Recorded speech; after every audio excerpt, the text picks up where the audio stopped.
ఢిల్లీలో మొన్న నా పర్యటనలో కొంతమంది మిత్రులు ఫ్లైట్లో కలిసి చెప్తా ఉన్నారు, బీజేపీ మళ్ళీ పొరపాటున అధికారంలోకి వస్తే టీఆర్ఎస్ పార్టీ రెండు వక్కలు అవుతుంది అని చెప్తా ఉన్నారు.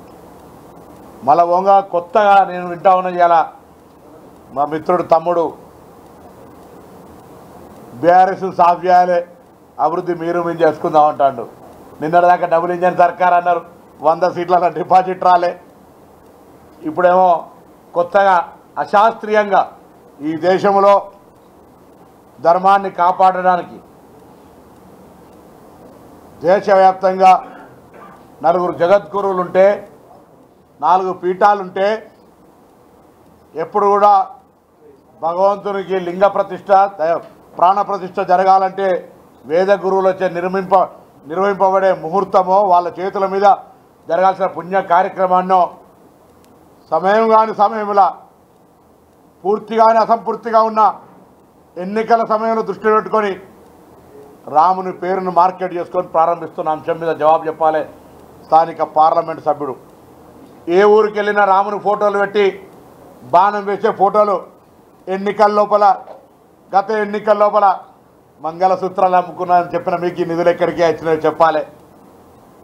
ఈ నియోజకవర్గానికి 5 సంవత్సరాల ఎంపీగా కేంద్ర ప్రభుత్వం నుంచి ఏం తెచ్చినావో చర్చకు రావాలి, లేదా ప్రజలకు చెప్పాలి. ప్రజలకు కనబడని మీరు మొన్న కుదురుపాక పోతే అక్కడ ఆ టెంపుల్ టూరిజం చేస్తామని, లేకపోతే హసన్పర్తి రైల్వేకి సంబంధించి అక్కడ ఉన్నటువంటి రెవెన్యూ వాళ్ళకి తెలియదు 4 తెచ్చి భూమి కొలుస్తున్నట్టు. ఇవన్నీ ఎన్నికల ముందు ఎవరు చెప్పినా నమ్మడు. 5 సంవత్సరాలు ఈ దేశంలో ఎవరైనా వైఫల్యం పొందిన ఎంపీ అంటే అలా నెంబర్ 1 బండి సంజయ్ గారు. ఈ నియోజకవర్గ ప్రజల్ని ఒక్కనాడు కూడా పట్టించుకోలే. అదేవిధంగా ఇంకొక పార్లమెంటు సభ్యుడు 5 సంవత్సరాల ఎంపీ కేసీఆర్ కుటుంబ సభ్యుడు, 5 సంవత్సరాలు ప్లానింగ్ బోర్డు వైస్ చైర్మన్. ఆయన కూడా ఏం చేసిండో అడుగుతూ ఉన్నాం. ఏమనంటే వాడేవాడు ఈడోడు సొంత కుటుంబ సభ్యులకు ఉద్యోగాలు, నీకు సంబంధం లేకపోతే మరి పిటిషన్ ఇవ్వంటే తప్పుడు చేయరు. అధికారాన్ని అనుభవించి ప్రజలకు ఏం చేసినావు అని అడుగుతాను, చెప్పరు మీరు. ఇది నాటి పరిస్థితి. తప్పకుండా నేను యావత్ కరీంనగర్ లోక్సభ నియోజకవర్గ ప్రజలను కోరుతా ఉన్నా, రాబోయేది ఒక పెద్ద దేశ భవిష్యత్తుకు నిర్దేశం చేయబోయే ఎన్నిక. కరీంనగర్ లోక్సభలో కాంగ్రెస్ పార్టీ అభ్యర్థిని గెలిపించాల్సిన అవసరం ఉంటుంది. మతం పేరు చెప్పి ఒకడు, ముఖ్యమంత్రికి దగ్గరాని దొంగగా బంధువులకు ఉద్యోగాలు ఇప్పించినాడు ఒకడు, అభివృద్ధి కొట్లాడిన బిడ్డ ఈరోజు కాంగ్రెస్ పార్టీ తరఫున అభ్యర్థి నిలబోతా ఉన్నది మా పార్టీ. దయచేసి అర్థం చేసుకోమని చెప్పి కోరుతా ఉన్నాం. నేను మళ్ళీ కూడా చెప్తాను, నేను 5 ఏళ్ళ ఎంపీ, బండి సంజయ్ గారు 5 ఏళ్ళ ఎంపీ, వినోద్ గారు 5 ఏళ్ళ ఎంపీ, 5 ఏళ్ళు planning board chairman, plus KCR 5 ఏళ్ళు. వాళ్ళ ముగ్గురు సంబంధించిన టర్మ్ మీద నా డెవలప్మెంట్ మీద చర్చకు ఇదే ప్రెస్ క్లబ్లో, ఇదే ప్రెస్ ముంగట, ఇదే గెస్ట్ హౌస్లో, ఇదే ప్రెస్ ముంగట నేను ఛాలెంజ్ చేసి రమ్మంటా ఉన్నా. అదేం మాట్లాడకుండా మీరు మీ ఇష్టం ఉన్నట్టుగా ఏది పడితే అది చెప్తే ప్రభుత్వాన్ని కూలగొడతా అంటే ఇక్కడ చూస్తూ ఊరుకోలేడు. జాగ్రత్తగా నాలుక ఒళ్ళు అన్ని దగ్గర పెట్టుకొని మాట్లాడురి. మీరు ప్రజలకు చెప్పదలుచుకుంటే నేను ఫలానా గొప్పోన్ని, ఫలానా పని చేసిన, ఇక ఫలానా రైలు రోజు తెచ్చిన, ఫలానా పొన్నం ప్రభాకర్ తెచ్చిన హైవే అని నేను నాదే చెప్పుకుంటలేను అని చెప్పే ధైర్యం చేయి. అవన్నీ ఏం చేయకుండా వట్టిగానే రాముని కటౌట్లు పెట్టి ఓట్లు అడుక్కునే పరిస్థితులల్లో చేయొద్దని నేను సందర్భంగా కోరుతున్నా. ప్రజలు కూడా ఇటువంటి ఓట్ల పట్ల, ఇటువంటి వాళ్ళ పట్ల అప్రమత్తంగా ఉండాలని విజ్ఞప్తి చేస్తాను.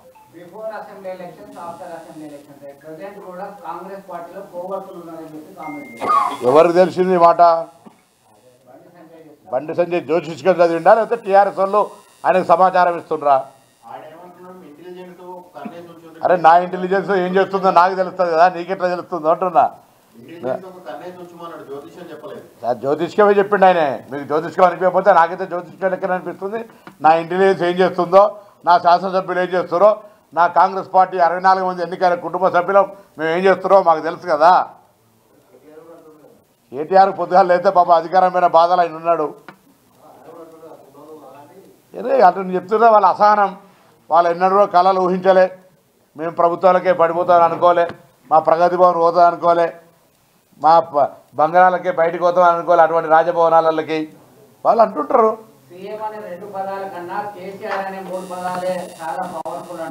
సంతోషం, పూజ చేసుకో, ఎవరొద్దంటారు.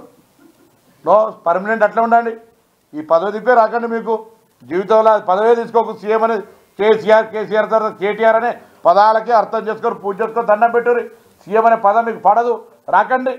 దానికంటే ఎక్కువ విలువనే లేదు సీఎం పదవికి. నేను ఆయనకి ఎడమకాలు చెప్పేది, నీకు ఈ 2 అక్షరాల పదం మంచిగా ఎడతలే, హ్యాపీ. ఎవరొద్దంటారు, మీరు వద్దంటారా?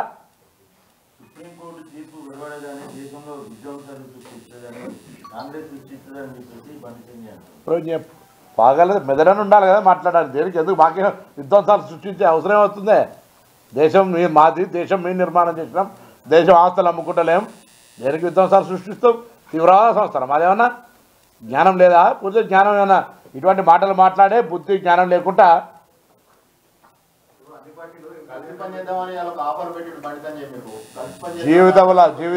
జీవితంలో అటువంటి ఆలోచన ఉండేది.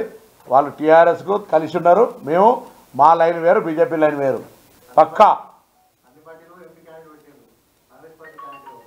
పెడతావు, ఒప్పుకోవట్టాయా? నువ్వు గమ్మత్తున్నది. నేను ఆలయంలో తొందర, మీకే తొందర వస్తుంది. మా పార్టీకి విధానం ఉంది, చేస్తాం.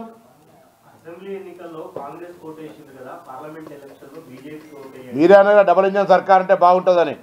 కాంగ్రెస్ వస్తే మేము ఇచ్చిన గ్యారెంటీలు కావచ్చు, సంక్షేమం కావచ్చు, ప్రజలకు ఇంకా రాష్ట్రంలోనే ఖజానా ఖాళీ చేసిన ఖజానాను తెచ్చుకోవడానికి ఫెడరల్ సిస్టంలో కేంద్రంలో కాంగ్రెస్ ఉంటే తెలంగాణ ప్రజలకు అభివృద్ధి ఎక్కువవుతుంది. కాబట్టి మీరు చెప్పిన మాటనే మీకు చెప్తున్నాం.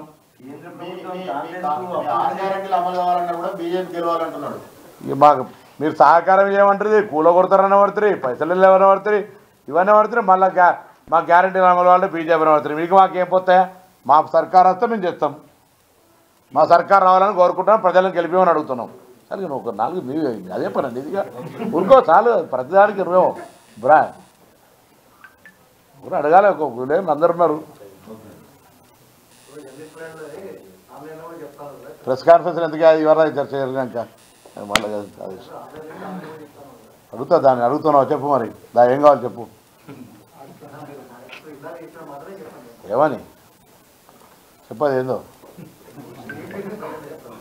అయిపోయా మరి. సో ధన్యవాదాలు. మరొక్కసారి కోరుతా ఉన్నా, ఈ దేశానికి సంబంధించి కొన్ని విధి విధానాల హిందూ ధర్మంలో దయచేసి ఆ ధర్మాలకు విరుద్ధంగా జరిగే కార్యక్రమాలు, మార్కెటింగ్, ఎన్నికల్లో మార్కెటింగ్ చేసుకొని కటౌట్లు పెట్టుకునే సంస్కృతిని ఎవరు కూడా హర్షించరు. ఇది మాట్లాడితే వారు ఏదో హిందువుల వ్యతిరేకులు కాదు. పక్కా ప్రజలంతా అర్థం చేసుకొని ఆలోచన చేయండి. మనం ఢిల్లీకి రాజైనా తల్లి కొడుకైనా ఎవరు ఏం పని చేయాలో ఆ పని చేయాలి. లింగ ప్రాణప్రతిష్ఠ ఎవరు చేస్తారు? ఆ దైవభక్తిని ప్రతి హిందువుకు తెలుసు. అది తెలియకుండా జంటగా లేనటువంటి వాళ్ళు, సమయ సందర్భం లేనటువంటి వాళ్ళు, అసంపూర్తిగా ఉన్నటువంటి వాళ్ళ ఇటువంటి ప్రాణప్రతిష్ఠ జరపడం అంటే ఈ దేశానికి అరిష్టంగా భావిస్తున్నాను. అందరూ నమస్కారం. సంక్రాంతి శుభాకాంక్షలు. మీ ద్వారా అందరి పాడి పంటలు పుష్కలంగా ఉండి, మంచి సమృద్ధి వర్షాలు పడి, అందరి సుఖ సంతోషాలతో ఉండి, మా ప్రభుత్వం 6 గ్యారెంటీలు అమలు చేసి ప్రజలందరికీ మంచి భవిష్యత్తు జీవితం ఉండే విధంగా ఆశీర్వదించారు. ఆ భగవంతులందరినీ ప్రార్థిస్తా ఉన్నా. నమస్కారం.